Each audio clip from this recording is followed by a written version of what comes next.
Interfaith Scholar Weekend, an annual event that we have been celebrating since 1998. Welcome today to our concluding session, during which our three guest scholars from our opening panel, Dr. Malik Simba, Dr. Nathan K Hensley, and Mr. Uziel Jimenez, will now be joined by four faith representatives: Reverend Dr. Paul Binion, Rabbi Dr. Laura Novak Weiner, Haj Reza Nekumanish, and Dr. Vina Howard. These are the four who led our book study for the past 4 weeks. Now, together for the next 90 minutes, they will be dialoguing among themselves and offering what we call guiding lights for a shared anti-racist future. Again, we express our deepest gratitude to the Ethics Center and to Dr. Andrew Fiala, Professor of Philosophy and the Executive Director of the Ethics Center at Fresno State. Co-hosting both the opening panel a few weeks ago and now our closing panel with our three scholars and our concluding roundtable. They have been incredibly generous with us with their time, their insights, energies, and financial assistance through a grant which they made available to us, which made this series even possible. Thank you so much, Dr. Fiala. Please welcome our community. Thank you, Jim, and welcome everyone. It's so exciting to be a part of this and to be able to support this with the Ethics Center at Fresno State. I just want to say thanks again to Jim Grant and Melinda Patari. You wouldn't believe the amount of work that they put in organizing all of this. It's amazing to see this finally come to its completion. So I'm really excited to watch today. I'd also like to say thank you to Belle Vang, who is running the production side of this behind the scenes for us here. And then to our sign language interpreters, thank you for joining us as well. It's just great that this is coming together. I'd like to say a couple of words about the Ethics Center, and then I'll shut up and get out of the way. We've been doing this now for 10 or 12 years at Fresno State, and the goal of the Ethics Center project is to educate people, to promote critical thinking, to promote civil discourse, to support ethics teaching across the curriculum and in the community. So this event, this series of events really fits with what we want to be doing. So again, I'm so excited we could be part of that. If you're interested, we're pushing this out on our social media, on our Facebook page. We'll post when it's done, we'll post it on our YouTube page. So you can follow us and get involved in some of the other events that we promote throughout the year. That's it for me. Again, thank you all. I'm really looking forward to hearing our speakers. Thank you, Jim. And now, I believe it's my privilege to introduce Ashley Kaczynski. So before we begin our conversation, we want to ask Ashley M. Kaczynski to perform our land acknowledgement. She was previously introduced as the moderator for week 2. She is the BIPOC and co-founder of the Wildlife Collective, and she has been working with the ISW as the information coordinator for this event here in 2021. So, Ashley, the floor is yours. Thank you. Thank you, Dr. Fiala. So I'd like everyone to join in and just kind of ground themselves in before this very spirited conversation will be going on to have a land acknowledgement. We acknowledge that we are gathering on the traditional land of Indigenous people. We acknowledge them as past, present, and future caretakers of this land. Please take a moment to consider the many legacies of violence, displacement, migration, and settlement that bring us together here today. Thank you.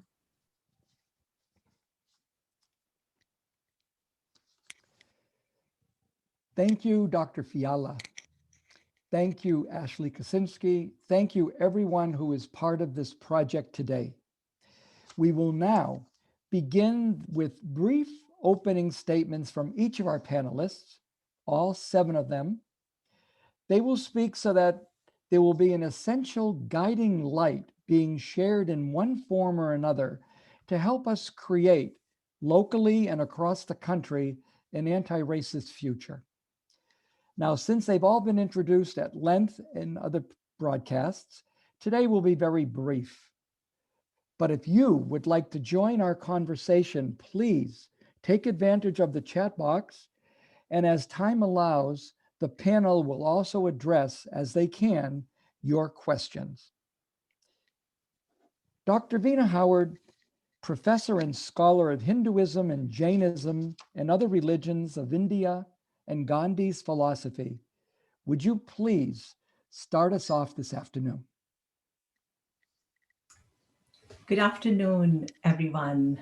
Thank you, Jim, for this opportunity. Thank you, everyone who made this happen, Melinda Pitari and all of you who are here and are my colleagues who will be presenting today.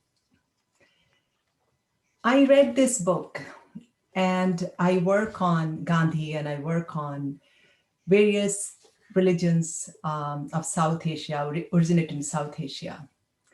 And I am here in the USA. And I am watching the world as well.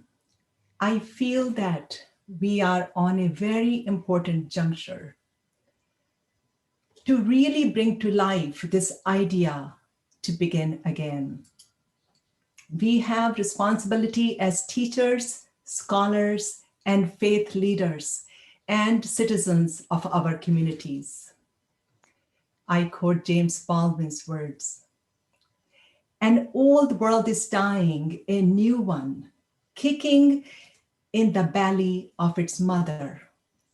Time announces that it is ready to be born. The birth will not be easy, and many of us are doomed to discover we are clumsy midwives. No matter, so long as we accept our responsibility is to the newborn, responsibility to the newborn. The acceptance of responsibility contains the key," end quote.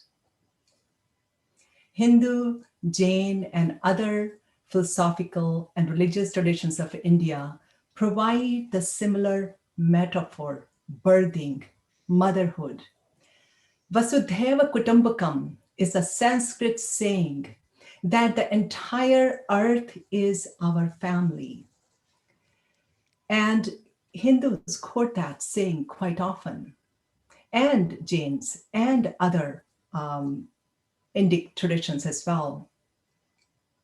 Our guiding light at this juncture that we must recognize our interdependence, our interconnectedness. And using again James Baldwin's words, I quote, "The future of the world depends on everyone in this room." He was speaking, giving a lecture at that time. And I say that to us, that it depends in this room, end quote.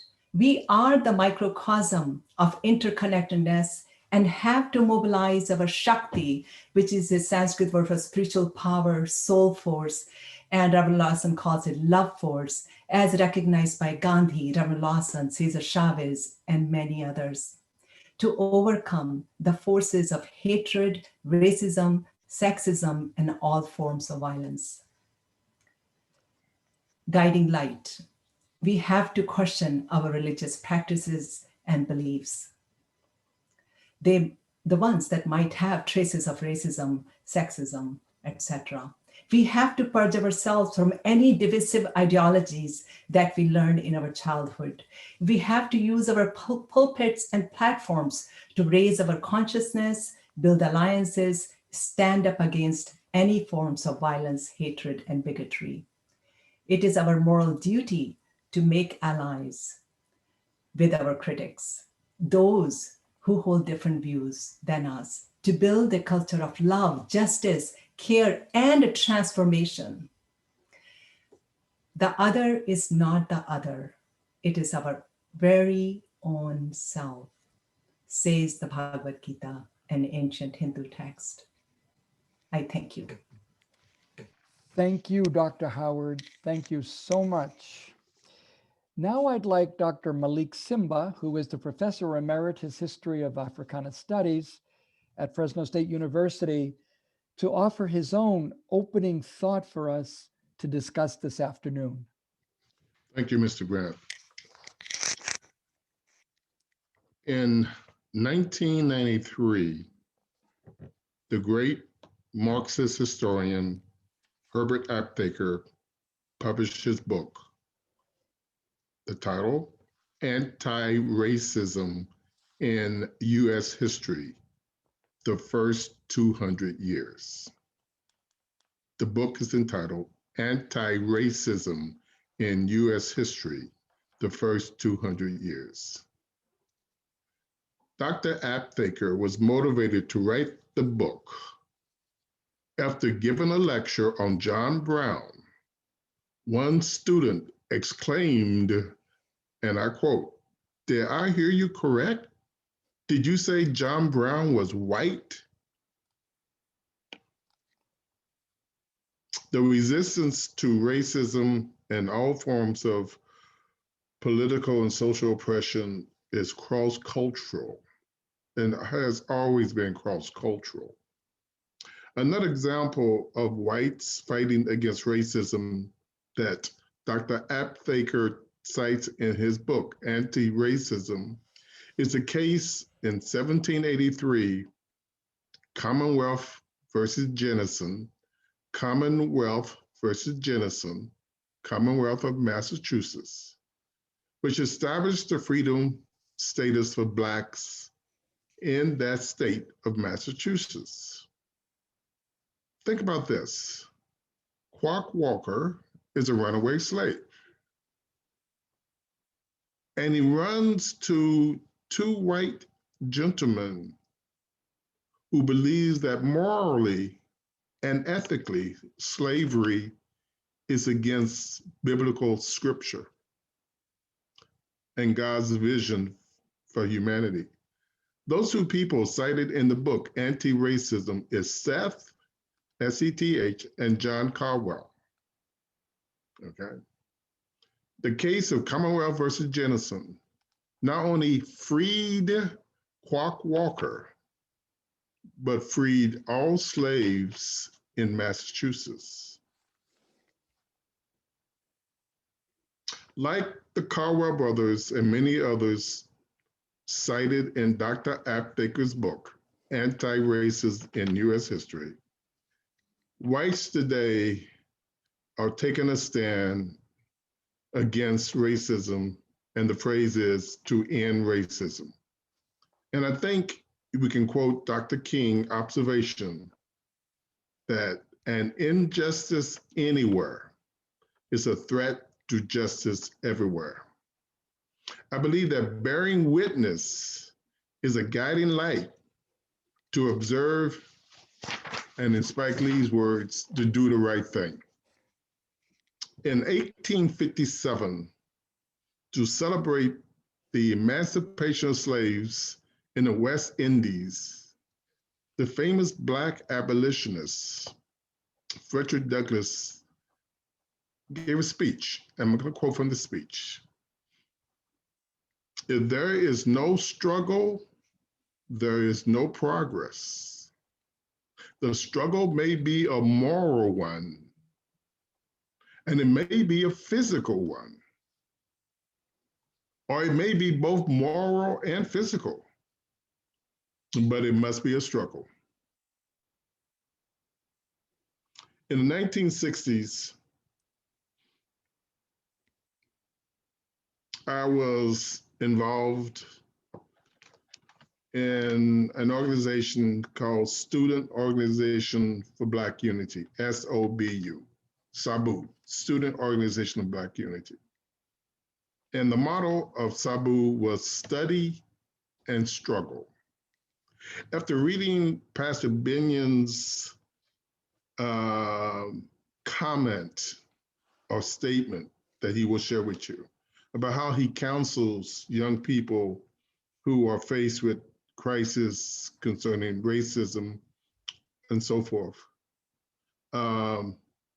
it reminded me of Sabu's model, study and struggle. And so I try in my history courses, in fact, I required, when I was chair of the history department, we taught the 20th century American history. And I required all the faculty to use the book Autobiography by Anne Moody, M-O-O-D-Y, Anne Moody Autobiography. So Coming of Age in Mississippi. And in that autobiography, many students came to understand the dialectic of study and struggle and coming of age from a child to a woman to a man, as did Anne Moody, coming of age in Mississippi. She started out as a teenager in 1960, 1960, and by the late 60s, she had joined the civil rights movement following Martin Luther King.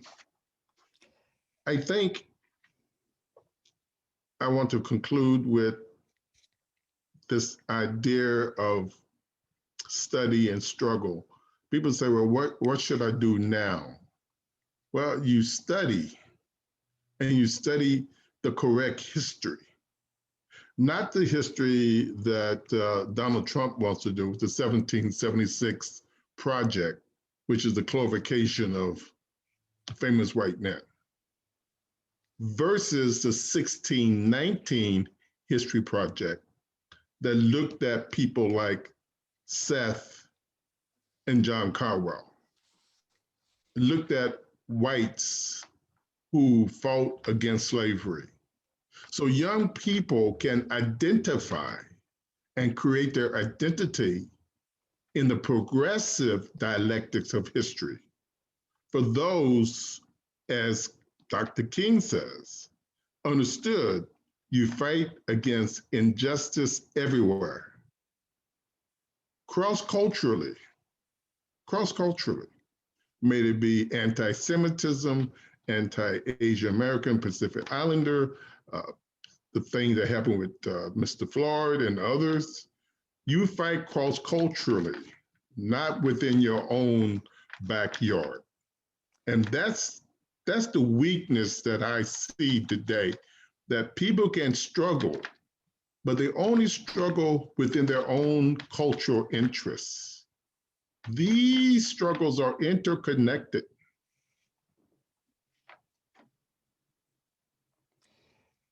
Thank you very much, Dr. Simmons.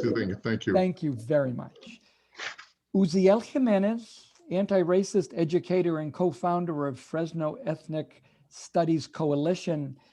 What would you want us to keep in mind during our shared discussion today and into the future? Thank you for the opportunity to speak. Hopefully everyone can hear me okay. All right. First, in the interest of transparency, I had different remarks prepared before the sexist and racist hate crimes, whether the FBI is willing to call them that yet. We all know what happened, and I just want to bear that in mind, that was kind of the background for this statement I'm about to give. So thank you for the opportunity again. If this is too negative, I am sorry. But in the spirit of James Baldwin, it is an honest rendering of what I feel in my heart right now. Bearing witness is not enough. Allyship, at least when performatively practiced, is not enough. The veil lays uncovered. And now that we have borne witness, we must have action. We need allyship's more honest and robust sibling, solidarity. Solidarity is seeing that we cannot rise and fall independent of one another. Solidarity is seeing that my struggle is your struggle and that your struggle is my struggle. As Daniel Day Kim said recently, it isn't one community versus another, it's everyone versus racism, or sexism, or classism, or homophobia, or transphobia. There is great peril if we do not take this path. To this end, I would remind everyone of some very inconvenient truths in our American tale.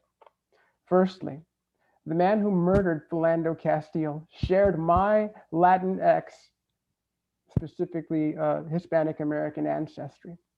Secondly, the officer who did nothing as George Floyd was lynched before our eyes was Hmong American. And thirdly, many of the hate crimes currently being committed against Asian Americans are being perpetrated by African American and other people of color. You see, the wheels of white supremacy will turn without the presence of a white hand to guide it or direct it. Until we fully commit to solidarity and shared humanity, we will continue to fall into the trap of seeing things as us against them, when in reality, it's us against us. I will conclude with the prescient words of Audre Lorde, who describes herself as, quote, a Black, lesbian, feminist, socialist, poet, mother of two, who back in 1983 said, quote, I simply do not believe that one aspect of myself can possibly profit from the oppression of another part of my identity. I know that my people cannot possibly profit from the oppression of any other group which seeks the right to peaceful existence, but rather we diminish ourselves by denying to others what we have shed blood to attain for our children. Thank you. Thank you so much, Uziel, for such an inspiring reminder of solidarity. Dr. Nathan K. Hensley, who is the Associate Professor of English at Georgetown University in Washington, D.C., what would you, Nathan, like to offer us as some guiding lights based on your own life and experience?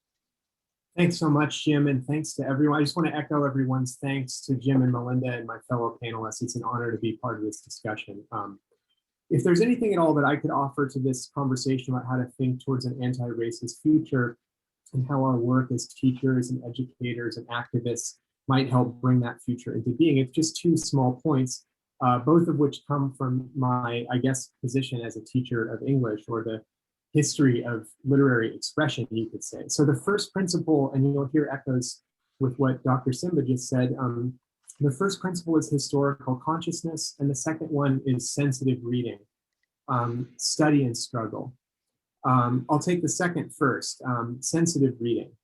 Bad readers take what comes to them at face value. They trust cliches and they repeat cliches. They can't see how the pressure of genre, of history, shapes the ideas that are sold to them as new. They believe in myths. One of the things that struck me about the history of redlining in Fresno, since I started belatedly learning about it, was the openness of the records of it. The fact that the archives and information that would let us understand this history and to potentially confront it were hiding there in plain sight, and that those records were accessible, available to any member of the public anywhere. For many, those facts didn't need records or archives. They were archived in the physical memory of Black Fresnans, for example, recorded indelibly in the daily experience of my own non-white neighbors. For others, these archives of violence were a secret. It's just that many people, and now I guess I'm talking about me, many people hadn't known how to look for them, hadn't known how to look for them, or whether to look for them, or how to read what they'd find if they did look for them. So one issue that faces us is what strategies of looking or modes of knowing might be adequate to a history of violence and dispossession and continued racial apartheid to which we are heirs.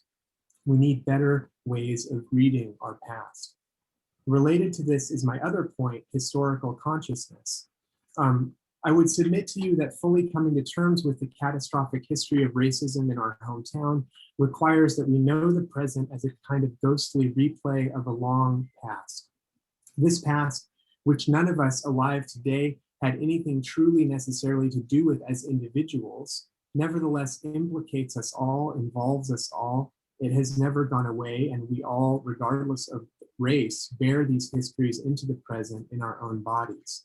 Seeing that the present is saturated with the past requires that we think historically in a way that doesn't burnish but dismantles the various mythologies that have been used to uphold white supremacy. School textbooks, patriotic holidays, making Spanish missions out of sugar cubes as I did in 4th grade, required until 2017, so I understand. Our job is to look past the myths and see instead the human experiences that have been led in the margins and in the waysides or aftermath of the white supremacist narratives we grew up on, and to find solidarity, in Uziel's words, with the people that we see there. I think of Uziel's revisions to the curriculum at Fresno Unified, and like those lucky students, our job is to become sensitive readers and historical thinkers, able to see the suppressed stories and the human possibility that have always lived in the outtakes or margins of the myths that so many of us grew up on. Our job is to read and know better and think past the white supremacist myths. Thanks. Thank you, Dr. Hensley, for reminding us what William Faulkner said: the past is never dead, it's not even past. Thank you for reminding of that truth. Rabbi Dr. Laura Novak-Weiner comes to us from Hebrew Union College, Jewish Institute of Religion in LA. But before we start responding to what others have shared, Rabbi, would you share what's uppermost in your mind and your heart yourself regarding the work that lies before us? Thank you, Jim, and thank you, everybody else. I'm hearing some common themes in all of our statements, and I'm appreciating that. Like Uziel, the news of the past week, I've been deeply saddened by the murderous killing spree in Atlanta and the insipid hate that is behind it. And it is not new. Our country has an ugly past when it comes to hate against Asian Americans, amongst all the other groups that we've been talking about over these last several weeks. And that history is here. The history of Asian American hate is here in our own backyard as well, with the Japanese internment camps just down the road from us, and the stories told by our friends and neighbors here in Fresno who were imprisoned there. The words of Maya Angelou, which Glaude sees in his visit to the Legacy Museum, which we read about in the end of the book, have been ringing in my head these past several weeks as we've engaged in this conversation. Angelou says, "History, despite its wrenching pain, cannot be unlived, but if faced with courage, need not be lived again." So Glaude goes on to reflect, saying that it gave him a sense before he had even set foot inside of that museum, that whatever the museum aspired to do, one of its aims was to disrupt a standard narrative of the country.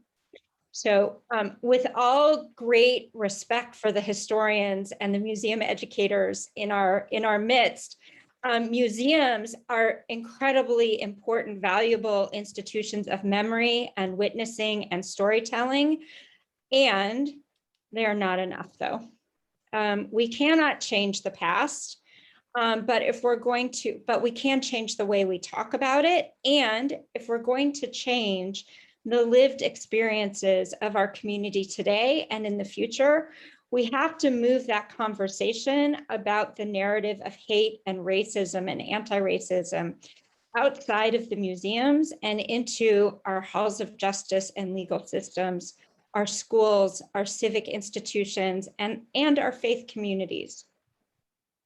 When asked what is our guiding light here in Fresno, I actually believe deep in my heart that our unique faith community here in Fresno is one of our guiding lights. And the fact that we're having these conversations together is a first step. And next, we as faith leaders and the faithful in Fresno need to take the lessons learned from these conversations into our places of work, into our communal affiliations, and into our houses of worship. We need to, as Dr. Simba said, we need to engage in that study and that struggle together. We need to call out and name racism when we see it in all its forms. In the one-on-one, we need to name it and call it out in the one-on-one conversations we have with our neighbors and with our coworkers. And at the same time, we need to offer support and empathy when we witness microaggressions or blatant hate. We're not meant, we as white people or as conditionally white people, are not meant to be saviors and heroes. We are witnesses. We need to engage in education. We need to keep on educating ourselves and educating others. And that's part of the struggle as well. And finally, we need to advocate for equity. Equity is different than equality. Equality is everyone getting the same thing. Equity is everyone getting what they need. And we do not have yet in Fresno equity in communal service, in school access, in parks, etc. So we need to be advocating for change in the policies and procedures of our community for equitable funding for schools and parks and social services. We cannot expect our Black and Brown community neighbors, any of our neighbors of color, to do this work on their own. And it is not their problem to solve. It is our past complicity that we have to recognize and our current complicity that we have to put an end to, so that, in the words of Maya Angelou, it need not be lived again. Thank you. Thank you very much, Rabbi Laura. Haj Reza Nekumanish is the executive director at the Islamic Cultural Center of Fresno. And I wonder, Reza, above everything else, what do you see right now as our most urgent task in front of us today and into the future? Thank you, and peace be upon all of you. We've spent these past 5 weeks on a journey together. We've wrestled with systemic racism. We've stood up against that great American lie and all that it has brought upon us. We've talked about witnessing, about reckoning, about destruction, about reimagining. We've talked about our struggle, our complicity, our role, our pain. We've talked about us. These weeks have been about healing, about reaching within our souls and pulling out everything that we have to break down that evil lie that in reality is the truth that is us. I will continue to challenge those of good conscience to reject the ridiculous notions that somehow this ugly truth of who we are is not us, that this past 4 years somehow showed us an America that we've never known, that this system is broken and it's not meant to operate in a way that upholds institutionalized racism. All of these fairy tales, these lies are nothing but evidence of our nation having the greatest case of intentional selective amnesia ever witnessed. These lies are the greatest roadblock in our move to achieve a place that we all belong. The truth of who we are, that system that some call broken, is perfectly intact, operating exactly as it's meant to operate. And because that doesn't sit well, we fool ourselves into avoiding responsibility. And until we're honest, brutally sincere and prophetic about who we are, we'll never heal. And until we heal the wounds of our collective reality, we're never going to progress. I again will leave you with the quote that I used 2 weeks ago from El-Hajj Malik el-Shabazz, brother Malcolm X, who said, if you stick a knife in my back 9 inches and pull it out 6, that's not progress. If you pull it all the way out, that's not progress. Progress is healing the wounds created by the blows. Not only have we not even removed the knife, there are still systems continuing to jab the knife in over and over again. We need to engage, led by righteous love and anger, in prophetic action, struggle to remove the knives from the backs of those that our system has wounded. And then maybe we begin to heal. Because what we're doing right now is just too slow and it's not enough. We have to work harder together. Thank you. Thank you, Haj Reza. And finally, Reverend Dr. Paul Binion, who is the pastor at Westside Church of God, I'm going to ask you if you would close this first segment of our program today with your own personal experience of where we are as a community and what we need to do urgently to move forward. Please, Dr. Binion, close this segment for us. Thank you very kindly, Brother Jim, and to my esteemed colleagues and friends and all of our guests today. I greet you. Good afternoon to all of you. My story begins in growing up in Alabama. The early years of my life, I call America's apartheid, making that South African reference because that's what it was. Racism and bigotry at its height. Again, as many of you have read, and some might know personally, about growing up in a very segregated and a very bigoted environment. And that's what got us to California. My father decided that he did not want to raise us in the South. And we found ourselves in the great state of California, where we still encountered racism and bigotry, but a little more sophisticated. They're a little more sophisticated here than they were down South. But in encountering the book that Professor Glaude wrote, it kind of made me nostalgic. Over 50 years ago, as I was an undergrad in college, I was introduced to Mr. Baldwin, James Baldwin's writings by my professors. And at that time, he was very much alive and lecturing and teaching. He was very prominent. And in reading through his books, I was very surprised at all of the biblical analogies, the biblical connections, the philosophies and the concepts, and quoting the Bible in many of his writings, and using the Bible again as a resource for the problems in America.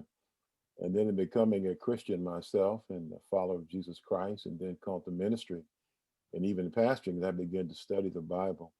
I saw the Bible speaks very clearly about injustice and inequity and what we are to do about it. My experience in America and even here in Fresno, as I want to applaud progress, it seems like we go 2 steps forward and 3 steps back. And here recently, I'm just really, really appalled at what's happening with our Asian brothers and sisters. It's sickening to me. I have even some Asian parishioners in our church. And again, we've embraced them, but we embrace all who suffer indignities. I just want to say, as I close out my comments, where do we go from here? And particularly, as Brother Jim talked about, an anti-racist future. I will continue to do what I'm doing. And then I'm going to embrace those of like heart and mind. I'm often asked, even as I engage with my interfaith brothers and sisters, well, do you folks agree on everything? I said, no. I said, me and Mrs. Bingham don't agree on everything, and we've been loving each other for 43 years, and we don't agree, but we agree on what's important. And I'm ready to connect and to any and all who are willing to advocate for what the kind of Fresno, and again, to eradicate racism and bigotry in our city. I am one who will collaborate with anyone with a heart. But let me close out, Jim, by saying my heart is really for our young people. As you talk about an anti-racist future, I think we have to hand off. I think we have to train. I think we have to mentor our young people, because they're the ones who are going to carry the ball from here. And so much of my time is spent these days through Zoom calls and through just personal interaction with a lot of my young folks, even a lot of the young constituency that are in Southwest Fresno, who want answers, who raise questions, who bring to me, again, weekly incidents of racism and bigotry that they encounter in the supermarket, department stores, in our public school system, and how should they handle it and what should they do about it. And again, I think that our young people need to be priority. Many of us, like myself, I'm just an old fighter, and I want to pass on what I've learned and what I've gleaned and received, and to young people who I'm looking to pass the torch to, who I believe that if we get behind them and invest in them, I believe there's a greater future for our city and for our country. I'll conclude my remarks with that. Thank you, Brother Jim. Thank you, Pastor Binion. Thank you, all of the panelists who have set the table with your 7 independent opening guiding lights without working with anything else but yourselves. But now what I'd like you to do, and I challenge one of you to be the first, would you be able to pick up a theme from one of the other panelists, to pick up a thought, a light, something that you want to further develop, something that you appreciate that you heard and that you want to give further voice to? Who would like to start us on the journey of the dialogue with all the reflections that we already have. We won't bring up new questions until the thoughts that have been already expressed become responded to and acted upon. Who would be the first to lead us on this dialogue? I think that Uzziel's comment, which was really what I was trying to clarify about cross-cultural struggle, he used the term solidarity. And you know, that's historically the slogan of in Poland a few years back in reference to transformative change in the nation of Poland, the solidarity movement. And the solidarity that Uzziel discusses is so important because think about how people think differently because they understand the past differently. Think about Martin Luther King's famous letter from a Birmingham jail. That's a classic.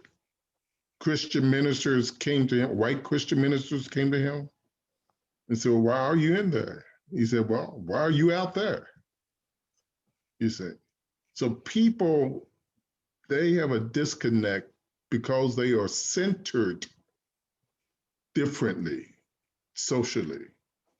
And they have a different historical understanding of how are the forces that brought them to where they exist today.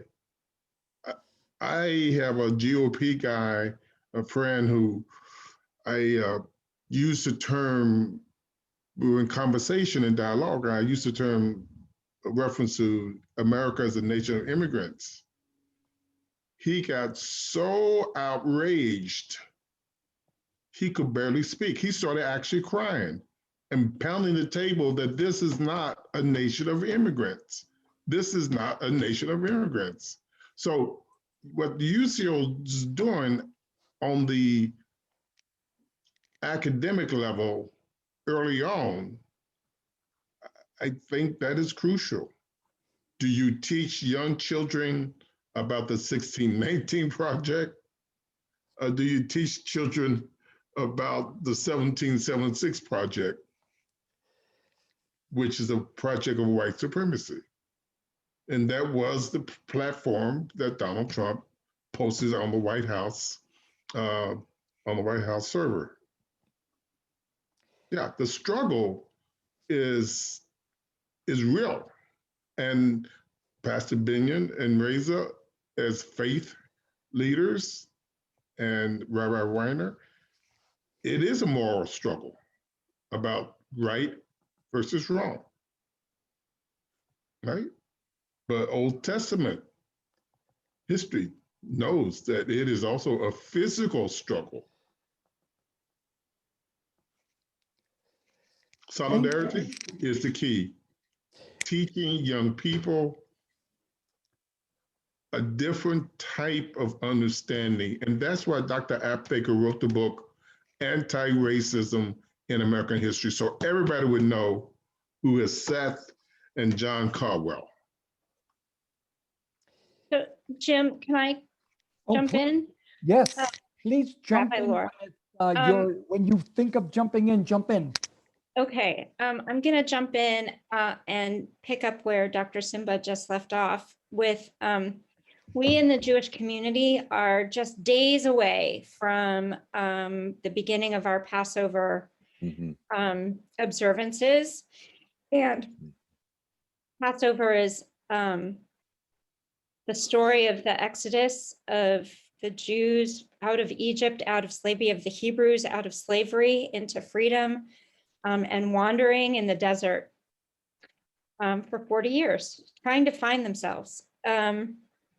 And one of the things that we say over and over again at our Passover seders, our Passover meals, is that we are supposed to remember that we too were once strangers in a strange land. And by saying that, it is to have empathy for those who are different, who are other than us, and to retell our own story in order to remind ourselves to live in that space of empathy and act the way we should act to support those who are different than us, because we were once those other people in the strange land.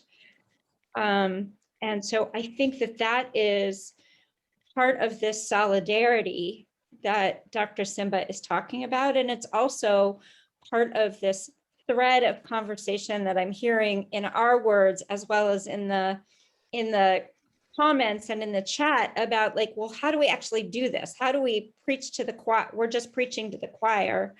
But the message of, one of the messages of Passover is that we have to teach each of our children, each in their own way. And so one person at a time, we have to reach out to, build connection with, teach that person, struggle with that person, and help them see their role in changing our society and our community and the messages that we have, one person at a time. Thank you, Rabbi. And I'll piggyback, Jim. You know, Please. Dr. Simba said something, and I just want to double down on it. He said that it's not just a moral; it is a moral issue. It's an ethical issue, but it's a physical struggle as well. And I think we have to look at ourselves as an entire human being. And if you're having heartburn when you hear about the pains that people are suffering, when you're having, you know, internal dilemmas because you know something is wrong, the only real outcome should be a physical struggle. It should be you putting your body in the way. It should be you going and marching if you got to march. It should be that if there are folks that are not blessed with documentation in these lands, that you with documentation go put your body out on the front line to be there to stand up for folks that are struggling. So yes, a moral dilemma should express itself in the physical body. It should be a physical struggle. You should be standing up. If you're not standing up, your moral struggle isn't worth that much. You know, if it just bothers you and gives you, you know, some issue within your conscience, that's not enough, because a lot of people have that and we haven't been able to change. And then also just knowing that I think we're not just preaching to the choir. So some people say, you know, you're preaching to, I don't think so, because I think among us are some of our biggest roadblocks. Among us, the people who say we're with you, we want to stand with you, we believe in justice, we believe in equity, but then they don't want to do anything to get it. They don't want you to be causing problems or shaking the waters or doing anything. You brought up the letter from the Birmingham jail. It was his own people, white and black, his own people telling him, you're shaking the waters too much, Martin, calm down. And he had to respond and say, you're the greatest roadblock to our progress, not the KKK or the avowed white supremacy. You're the greatest roadblock. So we have to look at ourselves and say, what are we willing to put on the line? Because as Malcolm said, if you're not willing to die for it, put the word right out your mouth. I think that's where we have to be. We have to be willing to stand up, willing to march, willing to vote, willing to go to the Capitol, willing to write letters, whatever it takes. Your moral dilemma has to express itself in the physical world, because education is the start, but it has to move you to prophetic action. As Ibram Kendi writes, it's not just the education. What are you doing to change the system? So all of it has to be done simultaneously. Let me offer, Brother Jim. please, I think what I want to do is offer a thought and then turn it over to Uziel. He's been cited, people are reading his work, they know what he does, but he hasn't had enough time to tell us some of that curriculum, some of that wonderful work he's doing with the coalition. But I have a thought that fits in right now, and then Uziel, please. A church that doesn't provoke any crises, a gospel that doesn't unsettle, a word of God that doesn't get under anyone's skin, what gospel is that? And that was from St. Oscar Romero, who was martyred celebrating the Eucharist, but reminding us that is the Salvadoran people that he was committed to, not some church structure, not to some doctrine, but to people. Uziel, could you take it from there and introduce us to some of the things you're doing here in the Unified School District, please? Yes, so I thank you so much to Dr. Simba and really to everyone. Gosh, I'm just so enthralled just listening to everyone. I just got all the juices flowing right now. I'm in my feelings. Yeah, so we have to understand that there is no reward for dismantling all of these systems. There is only, like, our reward is almost externalized, like we will get that in the afterlife, shall we say, but in the moment, as you're dismantling these systems, you don't get anything for it, you get the internal motivation and satisfaction of knowing that you're doing something good, but now if you perpetuate white supremacy, if you perpetuate patriarchy, that's where the reward comes, unfortunately. And it's not anything intentional, and this is what I tell my students, that, like I said in my statements, it does not require an intentional action by an intentional bad actor. It's just we created a system and we aren't doing anything actively to change that. And so that quote is actually right there. Jim, you hit it right on the head. So in class, as one would do at the pulpit or with one's flock, you provoke crises, you unsettle people, you get under people's skin, and you let them know that yeah, you might be marginalized because of this part of your identity, but you also may be oppressing someone with this other part of your identity, And so to Dr. Simba's point, we just did a project in my ethnic studies class where we compared, which is the most, gosh, what was the phrase that Dr. Hensley used? Was it historical consciousness? Yeah. Okay, yeah. Yes. Where you Yes. use that application of historical consciousness to see who is the 1776 commission in service of, and who is the 1619 project, and like what a target audience is, what is it basically saying, what is the most historically accurate, et cetera, et cetera. So my point in saying this is that I thought I was before I started doing all this, radical stuff, as some of my colleagues might say, before I started doing this radical stuff, I really thought I was a damn good teacher. And what I was actually doing was teaching brown kids white history. But I was rewarded for it. I was, employee of the month, teacher of the year nominee, I was getting all these plaques and awards, but what was I actually doing? What was I actually changing?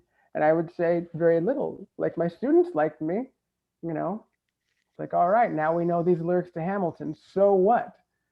No disrespect to I love Hamilton. Let's not take this the wrong way, but with the Fresno Ethnic Studies Coalition, we realized and we thank Fresno Unified for having an honest partnership with us, and we have differing visions on what that might look like, and so we have to engage in the struggle even now. And so there may come a time where I will ask some of you all to go on the line for us for our specific vision of it, specifically as it pertains to the further marginalization of Arab American studies in ethnic studies, and the further marginalization of Asian American studies that has happened California-wide. That's messed up. That is an injustice. We need to fight it. And yes, people will fight us against it, and we will have possibly some vocal people here in the community, some white ethnic groups who also deserve their fair share, but not at the expense of people who have been historically marginalized for the last 400 years. So I don't know if that directly answers the question, but indirectly and anecdotally provoke crises, unsettle some people, and get under people's skin. And I will do that with my students to the best of my ability for the benefit of my students, if I can, if they don't fire me. I'm sure they will maybe make it harder for you, as you said, but in the end, truth prevails and love conquers. I'd like to try a quote I just read today. It's a tweet. It's actually from Pope Francis. I think it fits in, and I wonder if people will run with this. Racism is a virus that quickly mutates and instead of disappearing, goes into hiding and lurks in waiting. Instances of racism continue to shame us, for they show that our supposed social progress is not as real or as definitive as we think. That was from the Pope yesterday, reminding us that racism is global. It is a disease.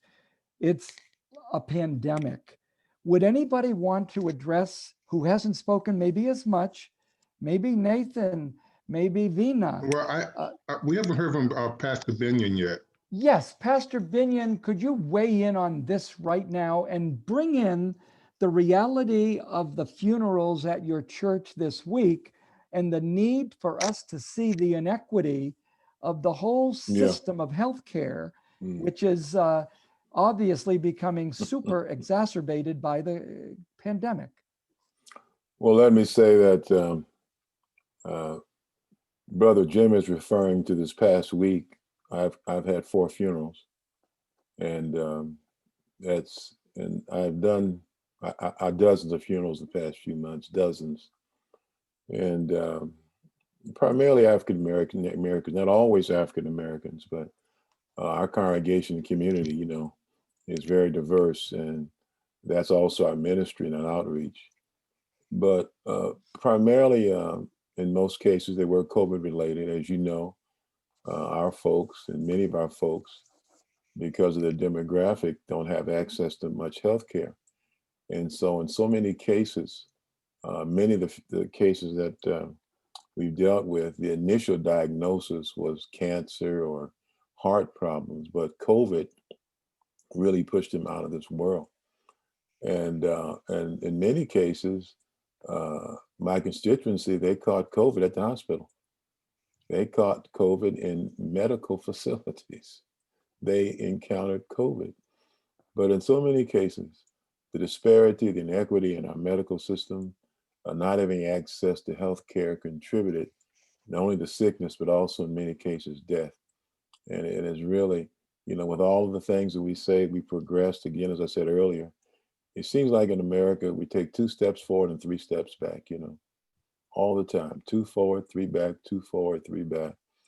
And again, what this COVID's done the past year has really highlighted the isms, as I say, in our community, and that people, I'm over in Southwest Fresno, and it's just been a fight for the past year. It's been a fight for the past year to get vaccinations, to get shots. It's been a fight, but we have a collaboration. We have a collaboration of my colleagues, and we can get the city and county's attention and the powers that be. But, you know, it's so interesting though how, in response to what Brother Jim says, we read about centers and other opportunities in every part of town but Southwest Fresno. And we end up having to fight, getting vocal, confronting people to get the things that, again, our folks deserve. So it's a regular ongoing thing. It's a regular ongoing thing. And this past year, it's really highlighted, again, the disparities that exist in our community. I want to say real quickly before I close too, Jim, is that I applauded, I talked to a group of my own young people at our church here a few weeks ago, and I applauded them for, they were very active in many of the marches that took place last summer, last fall. And I applauded them for the way they conducted themselves, and that there was no destruction. You know, they didn't burn any cars up. They didn't cause any property damage, but they expressed themselves very vocally, intelligently, articulately. And I applauded them for what I call, I want to call it a righteous indignation. A righteous indignation, which really drives me. I'm very disturbed. I'm very bothered by the realities of our community. And again, being the godly man that I am, there's a way to respond. There's a way I'm going to go about doing things. But again, I think a righteous indignation is what all of us need to have. I'm bothered by the apathy that I see. The apathy that I see in many of our citizenry, and especially on my side of the fence in the Christian community, even among clergy. I'm really bothered. Apathy is just a word that comes to mind. But it's always like, okay, that's too bad, it's a shame. But what are you willing to do about it? When are you willing to step forward? When are you willing to be a voice? You know, Isaiah chapter 1, verse 17 tells us we must be a voice for those with no voice, you know, and that we must stand up for the rights of those, again, whose rights are being excluded. So, again, in response to your question, Jim, great disparity, great inequity in our community. But I would love to see across this community, regardless of whatever your faith tradition is. And it's very interesting to me as I've studied many of our religions, the teaching with regard to social justice is pretty much the same, you know. And so I'm looking for the faith community in Fresno to rise up with what I call this righteous indignation. And we can do so much more together than we can do apart. Thank you for allowing me to share. Oh, I'd thank like you. to make a Yes, please. comment that Jim made about the virus. A little plug for myself. In the next issue of the Black newspaper, the California Advocate, that comes out in about a week, I do have an article entitled "The Coronavirus and the Virus of Racism." So look out if you don't have the California Advocate. I think Mark Kimber will put that on a PDF and send it out. But one of my concluding comments in the op-ed that the virus of racism is not the shark in the water, it is actually the water. And that's the mountain that we fight against.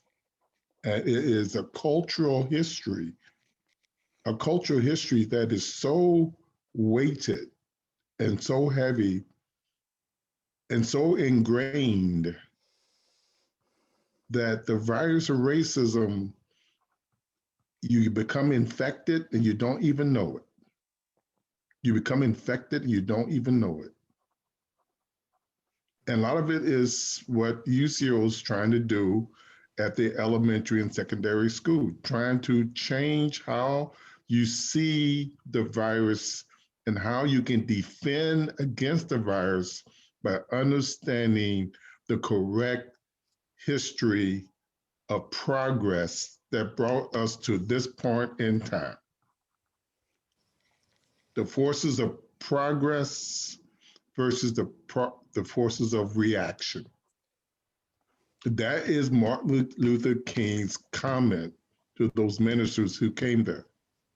The forces of reaction versus the forces of progress. And my last point, because I'm a Marxist historian, the issue of social class, and Pastor Binion can talk about this, that cuts across every single individual in the Fresno community.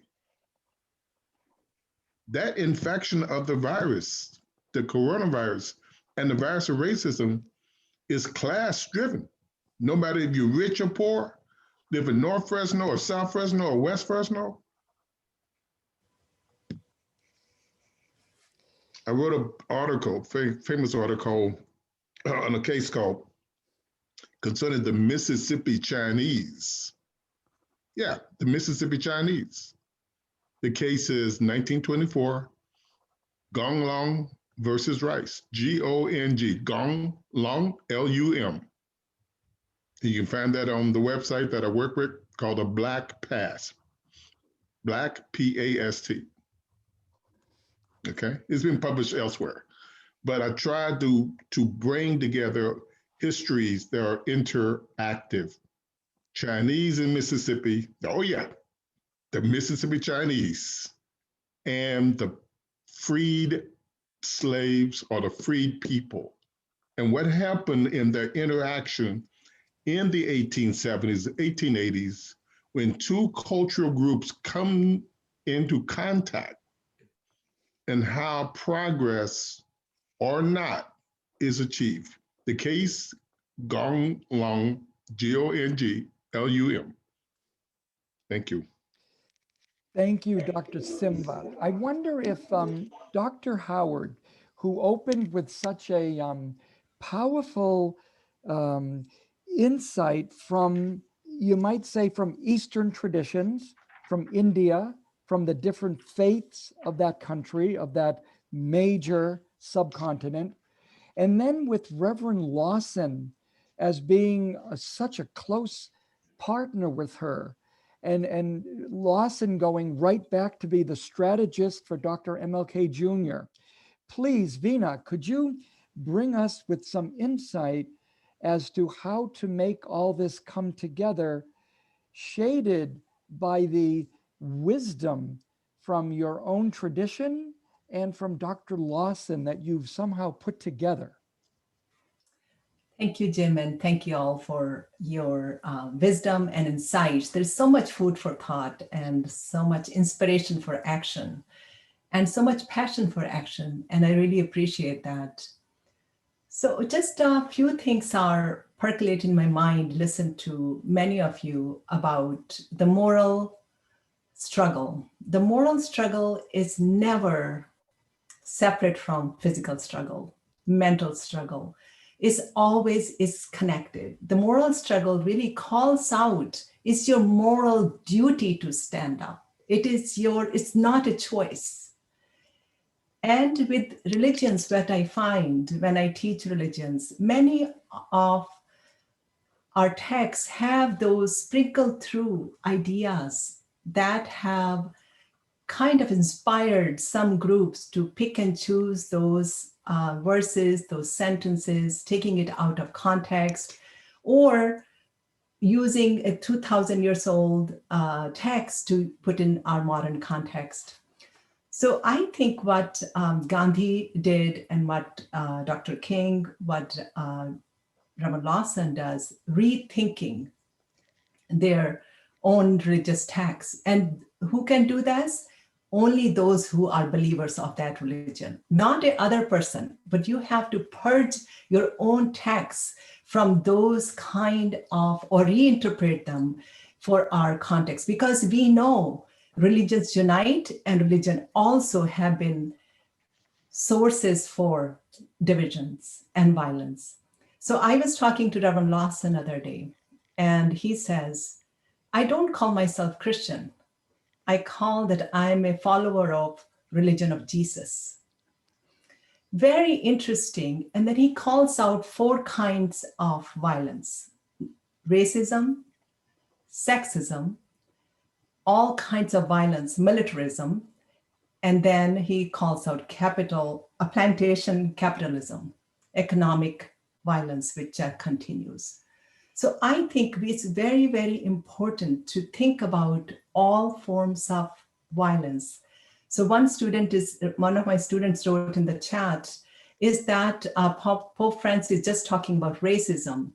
And I think he is calling out to all forms of violence, especially violence against women.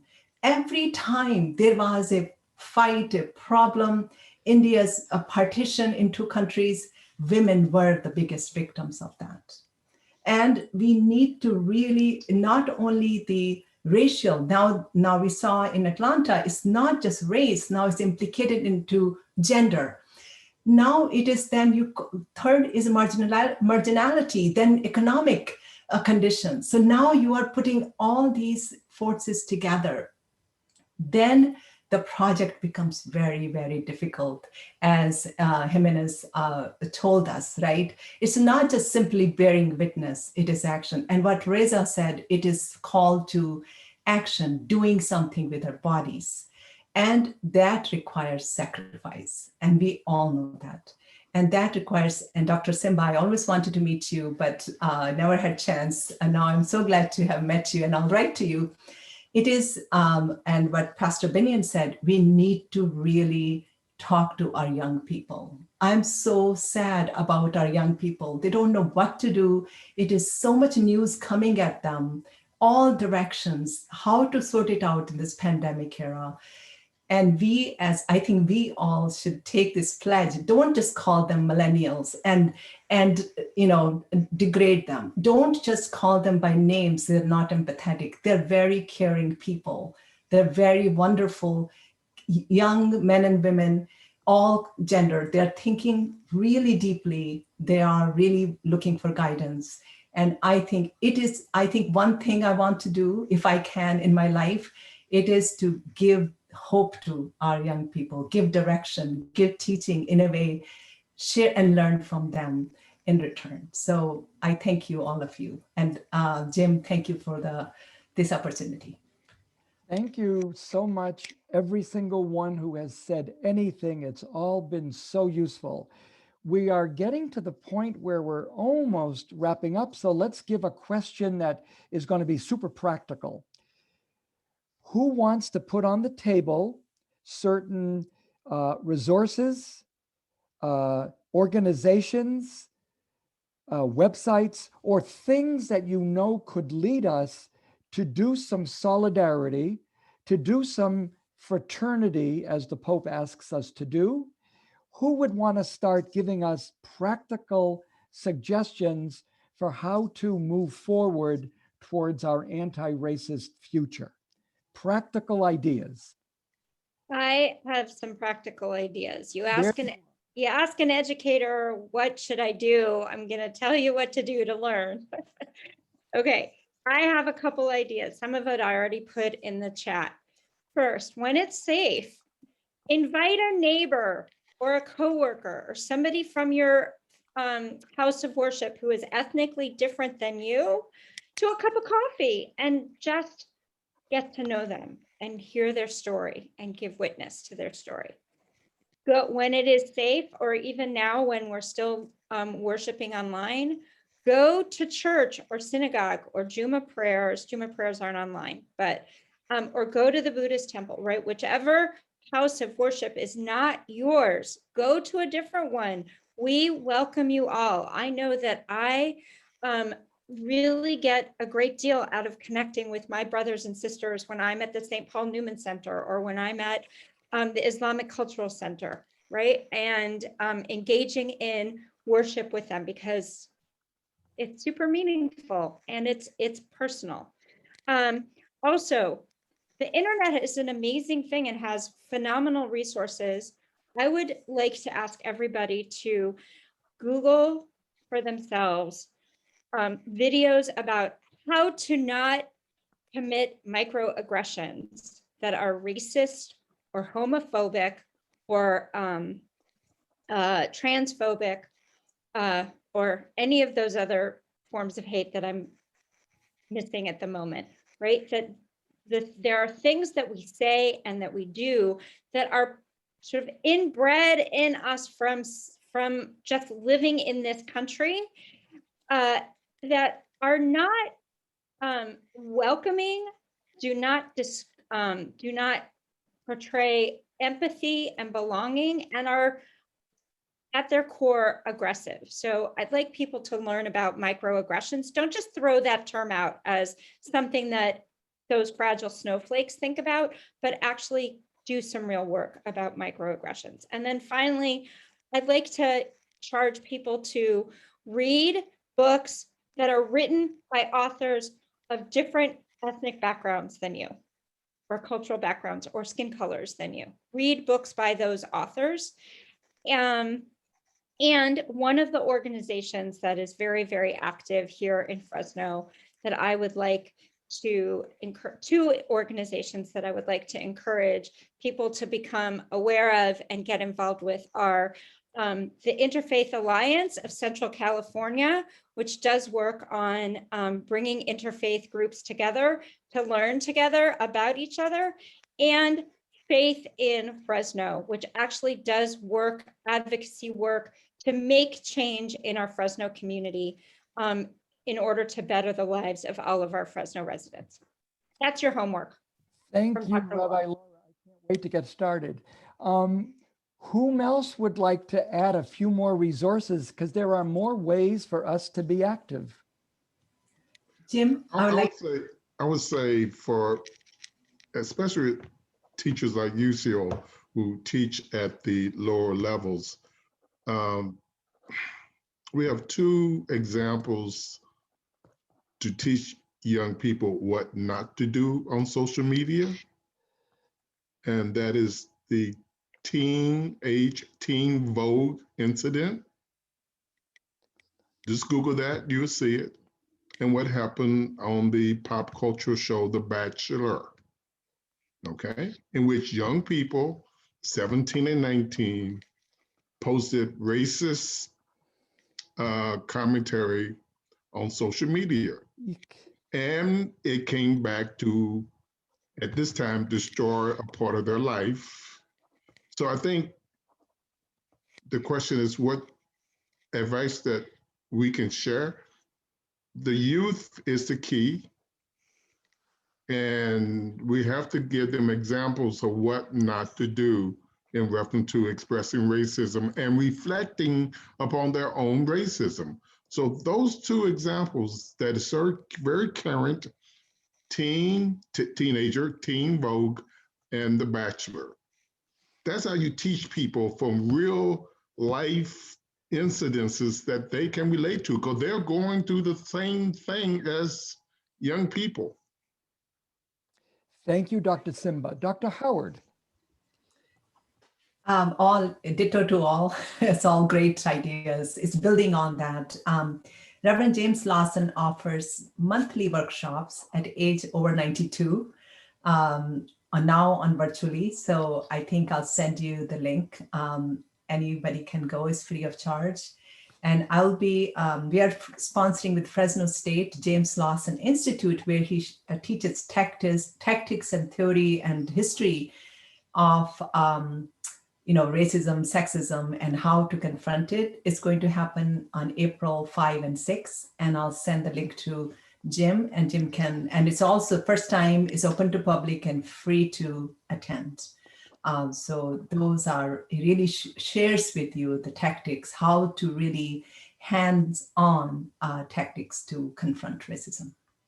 Thank you, Vina. Nathan, what do you have for us? Thanks a lot, Jim. Yeah, I was just going to offer very modestly just like an observation or analogy, because I think when we're thinking about what to do and where we can find spheres of proper action, I guess I'm reminded of the environmental movement in the 70s, where the first emblem of the environmental movement was the picture of the Earth in space, and it was like save the planet.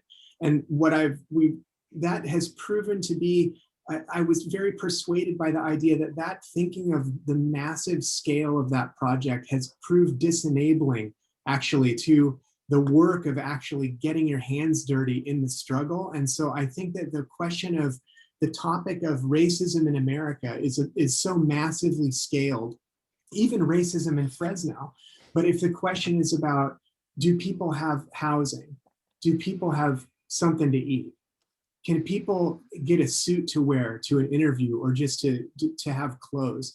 To work in neighborhoods, or like even the sub-city level, like to get granular in scale in how we put our shoulder to the wheel, I think, and hyper local in how we think about where the site of struggle can be, that can then scale up and move in solidarity to get larger and larger. So I think for me, it's a lot about sort of fighting the temptation to think at the grand scale, and to find space low to the ground where you can be useful to get people help, and to be in meaningful physical solidarity with people on the ground. Thank you, Dr. Hensley. Whom else would like to make sure they get that maybe perhaps last chance to make a point? We are unfortunately, even with 90 minutes, knowing it's a finite number. Whom else wants to say something before you lose your chance? Just real quick, I'll say be uncomfortable. If you're comfortable and complacent, we will never progress. So find ways to stand up, and no matter how uncomfortable that makes you, quit trying to be worried about being clean and not wanting to offend somebody. Be proud of the mud on your boots and the tear gas in your eyes when you're standing up for your brothers and sisters in humanity. Thank you, Brother Reza. Laura, what's one more thing that you might want to bring up, reminding us that so much of what you bring is so rooted in your Jewish faith, and with the feast we'll be celebrating on Friday? One last thought from Judaism.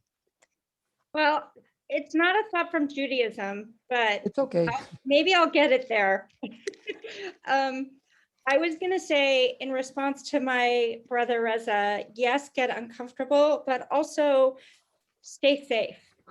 Right? That self-care and safety are also important parts of this. And if you are doing this hard work and you're feeling like you are putting yourself in an unsafe place, then don't hurt yourself, right? Like there's a fine balance there. I'm getting it to Judaism. Here we go. Don't give up. Like, on the one hand, stay safe. On the other hand, be uncomfortable, do the hard work. That place of discomfort and safety is where learning and change happens.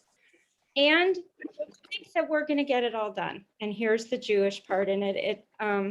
Right, that it took us 40 years to move from slavery to freedom. We have been on this journey, some of us longer than others now, right? Since the establishment, even before the establishment of this country in 1619, and it's slow and it's hard work. But ultimately, we have to have faith and belief that we're going to reach that promised land. And this week, as we enter into the Passover Seder and the Passover celebration, we're doing that work of realizing that, like, we're going into this unknown place of slavery, this unknown place from slavery to freedom, and we're working hard to get there. And we got to do the work. And it's not our duty to complete the work, says Rabbi Tarfon, but nor are we free to refrain from doing it. So we have the obligation to do it. Thank you, Rabbi Laura. I wonder if Pastor Binion has a final reminder to us. Can I say, Brother Jim, one of the things about growing up down south was we had front porches. Yeah. And we knew our neighbors, you know, and after supper, I never heard the word dinner until I came to California. It was always supper down south. And so after supper, we would spend the evening connecting, talking, visiting with our neighbors. When we got to California, everybody kind of, you know, went to their house, locked the doors, didn't congregate out front. And I've noticed in many neighborhoods here, folks still don't know each other. I just moved in, to a new location. My wife and I spent 28 years in our previous home. We knew our neighbors, we knew their kids, we walked the streets, and we made it a priority to know our neighbors and who we were. Had a great block club, and again, the community wasn't greatly diverse, but it was diverse. I would like to encourage us, those on the call today, make it a point. Get to know your neighbors. Some are friendly, some will not be friendly, but get to know them. It'll go a long way, I think, in helping us. Again, we eat elephant one bite at a time. And I think that getting to know our neighbors and building relationships, even with coworkers, getting to know people, I think is so key in the overall equation of what we're talking about.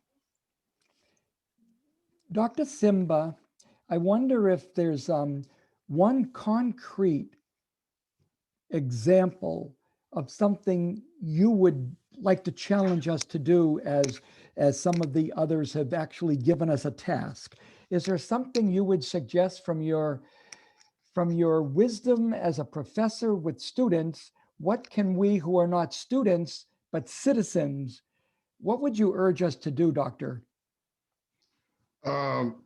As I say, SABU, Student Organization Black Unity Model, was study and struggle. Yep. That is what Haj Raza was saying about Malcolm X. The whole idea that you must prepare for struggle. It may strike you tomorrow. Be prepared. What happened with Mr. Floyd? And if you can visually see hundreds of millions of people throughout the world marching from Paris to Russia to Cuba, the United States, millions of people marching because there was, as we said in the 1960s, one spark can start a prairie fire. And the spark of Mr. Floyd's death sparked the emotional, progressive outpouring of never again, right? I think everyone knows what that phrase means, never again. And I think that's the whole issue of struggle. You struggle so that these tragedies would not be repeated again. But you must be prepared. That's where the study comes from. You study and you organize. Study and organize. And there are many, many progressive organizations that you can join so you can study and organize to prepare for the spark. Hopefully it won't be somebody's dying, so that you can mobilize in solidarity for change. Thank you, Malik. Finally, Uziel, can you be our last sharer before we have Melinda share some reminders? Uziel, your last chance here. Pull it together over why you are so passionately committed to not only your students, but to the community of Fresno and the Central Valley. What can we do to join you when we're not your students? Well, I was them, you know, like you gotta walk the walk and talk the talk and wrap it all up, you know. Within that, I grew up a block away from where they grew up. And so it isn't just me, this outsider trying to impose these, what other teachers like to call middle-class rules or middle-class standards. No, this is a hustle, it's a struggle, you know, and it will continue to be a struggle. And so to Dr. Howard's point, that's the future of America. And there are so much more awake to all these things than I was at their age. When I look back at my 16-year-old, 17-year-old self, I was significantly more racist, sexist, transphobic, homophobic than they were. And so I don't want to paint this as a super optimistic march of progress type speech, but I will say that how do we look at education? What is the purpose of education? If it's asking you to maybe kill that thing which you love about yourself culturally, let's say. You know, if you have Harvard educated people like Josh Hawley or what have you, who know better, but yet don't do better, then what is the purpose of education? You know, if what we are valuing is, do you stand in a straight line? Is your desk facing forward? Are you there on time? Then are we actually making people critical thinkers, you know? So, and part of it is I admit my own sexism, racism, etc., you know, and my own path through it. Instead of saying racism is this horrible thing that these bad people over here did way back in the day, it's like, no, this is the muck we are still in. And these are some concrete things you can talk. So when you bring up how much you hate the WNBA and why you hate this and why this makes you uncomfortable, I'm like, actually, I'm a fervent watcher of the WNBA. And I will say that this YouTube video you watched is a blooper reel. And they literally sometimes don't know. It's like, oh, this was curated to make women look stupid, you know, as opposed to, and that's just one of many examples. Speaking of, to Dr. Simba's point of traps we can fall into with social media, you know, are we developing critical thinking? Or are we just making, you know, cogs in a wheel to feed this machine that we call capitalism, you know, not to be too political on that. No, but yeah. Thank you, this magnificent panel. Unfortunately, we're going to have to close up our program right now. Want to thank everyone who's been a participant as a registrant, a panelist, a member in any way to help us deal with racial reckoning. Right now, I'd like to call up, though, Melinda Pateri, who is not only the ISW 2021 program coordinator, but in case you don't know, the one who gave birth to this idea, who proposed it as a webinar series, who has nurtured it along directing it, guiding it, shepherding it to the point that we could have this workshop today that was so enriching to all of us. Melinda, thank you for what you've done. Now, can you give us some reminders going forward? Thank you all very much. Melinda. Well, and thank you, Jim Grant, for seeing that this adventurous undertaking got off the ground, and today for making sure that it landed safely.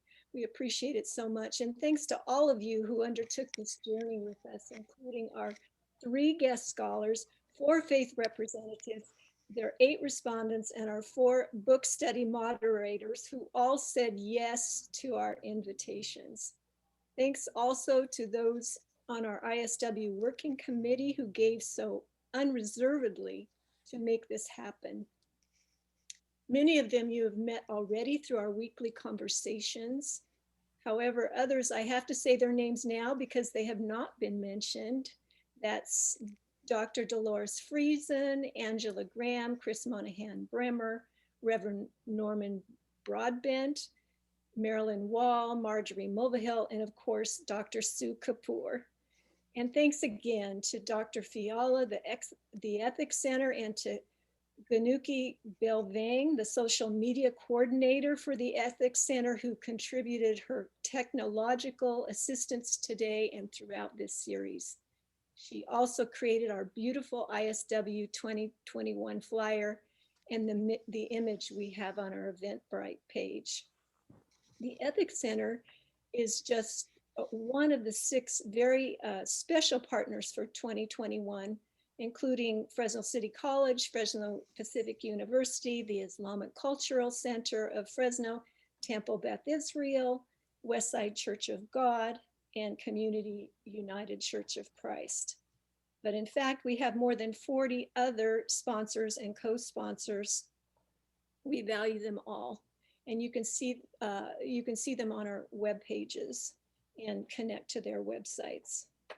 We also want you to visit our web pages because you can follow up with our 7 guest panelists.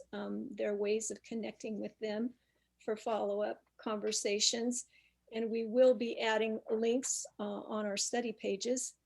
And mentioning study pages, you will also find a study companion for Professor Glod's book, Begin Again, pertinent foundational articles on racism in Fresno, including several by our 3 guest scholars, and links for hearing other recent conversations and interviews that have transpired across our nation. And again, we'll be putting up, we'll go through this, and we're looking for those links and resources that have been stated in this program, and we'll get that on the website on the study pages.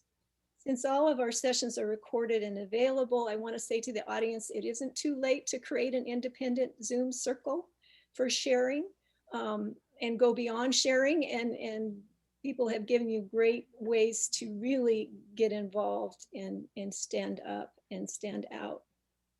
And if you do let us know on our contact page. We'd be interested if you do a follow-up independent Zoom circle.